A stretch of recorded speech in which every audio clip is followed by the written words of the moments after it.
हरे कृष्णा। जय एकादशी है 8 फरवरी 2025 को। तो आप सभी को जय एकादशी की हार्दिक शुभकामनाएं। जय एकादशी का वर्णन भविष्योत्तर पुराण में भगवान श्री कृष्ण और युधिष्ठिर महाराज के संवाद में मिलता है। तो युधिष्ठिर महाराज ने भगवान से कहा कि हे जनार्दन, माघ मास के शुक्ल पक्ष के एकादशी का क्या नाम है? यह व्रत कैसे करें? किस देवता की पूजा करनी चाहिए? तो इसके बारे में आप मुझे विस्तार से बताएं। तब भगवान श्री कृष्ण ने कहा कि हे राजन सुनो, माघ मास के शुक्ल पक्ष की एकादशी को जय एकादशी कहते हैं। सब पापों का हरण करके मोक्ष देने वाली यह उत्तम तिथि है। जो कोई इस व्रत का पालन करेगा उसे 50 योनि प्राप्त नहीं होगी। इसलिए प्रयत्न पूर्वक इस जय एकादशी का पालन करना चाहिए। तो प्राचीन काल में स्वर्ग में देवराज इंद्र का राज था। देवगण अप्सराओं के साथ पारिजात वृक्ष से शोभित नंद भवन में विहार कर रहे थे। 50 करोड़ गंधर्वों के नायक देवराज इंद्र ने अपनी इच्छा से वन में विहार करते हुए नृत्य का आयोजन किया था। गंधर्वों में प्रमुख पुष्पदंत, चित्रसेन और उसका पुत्र, ये 3 थे। तो चित्रसेन की पत्नी का नाम मालिनी था। मालिनी और चित्रसेन की कन्या पुष्पवंती थी। पुष्पदंत गंधर्व का पुत्र माल्यवान था। माल्यवान पुष्पवंती के सौंदर्य पर मोहित हुआ था। ये दोनों भी इंद्र की प्रसन्नता के लिए नृत्य करने आए थे। यह दोनों भी अन्य अप्सराओं के साथ आनंद में गायन कर रहे थे, किंतु एक दूसरे पर अनुराग दृष्टि के कारण वे मोहित हो गए और उनका मन विचलित हो गया। इससे वे शुद्ध गायन नहीं कर सके। कभी ताल गलत तो कभी गायन रुकता।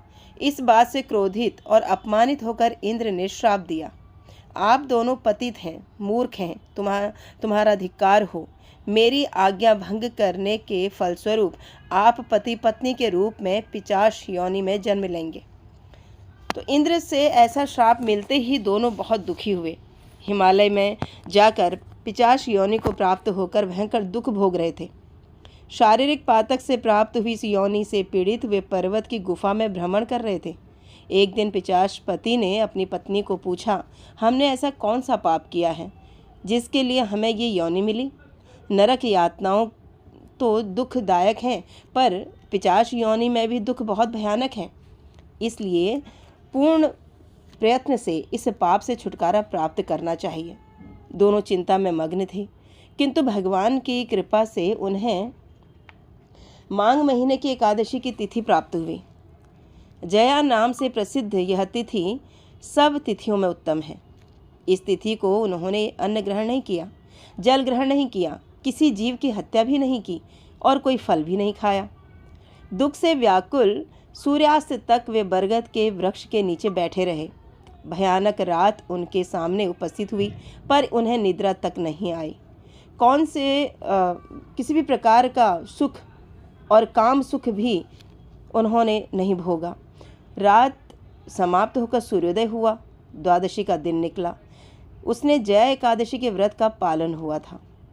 उन्होंने रात भर जागरण किया था।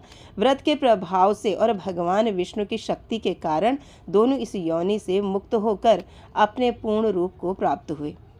उनके हृदय में फिर से पहले का अनुराग उत्पन्न हुआ। अलंकार से शोभित होकर विमान में विराजमान होकर स्वर्गलोक को गए। देवराज इंद्र के सामने प्रसन्नतापूर्वक जाकर उन्हें सादर प्रणाम किया। उन्हें पूर्व रूप में देखकर इंद्र को आश्चर्य हुआ और उन्होंने पूछा, किस पुण्य के प्रभाव से आप 50 योनि से मुक्त हुए? मुझसे श्राप पाकर भी आप कौन से देवता के आश्रय से श्राप मुक्त हो गए? माल्यवान ने कहा, हे स्वामी, भगवान वासुदेव की कृपा से तथा जया एकादशी के व्रत से हम 50 योनि से मुक्त हुए। देवराज इंद्र ने कहा, अब मेरे कहे अनुसार आप दोनों सुधापान कीजिए। जो लोग भगवान वासुदेव की शरण लेते हैं और एकादशी का पालन करते हैं वह हमें भी पूजनीय है। भगवान श्री कृष्ण ने कहा, हे राजन, इसलिए एकादशी का व्रत करना चाहिए। हे नृपश्रेष्ठ, जय एकादशी ब्रह्म हत्या के पातक से भी मुक्त कराती है। जिसने जय एकादशी के व्रत का पालन किया उसने सभी प्रकार का दान तथा यज्ञों का अनुष्ठान करने जैसा फल प्राप्त कर लिया। इसकी महिमा पढ़ने अथवा सुनने से अग्निष्ट होम यज्ञ का फल प्राप्त होता है। तो एक जय एकादशी के व्रत के प्रभाव से 50 योनि से भी मुक्त हो जाते हैं। जैसे उन्होंने अनजाने में ही रात्रि जागरण कर लिया था।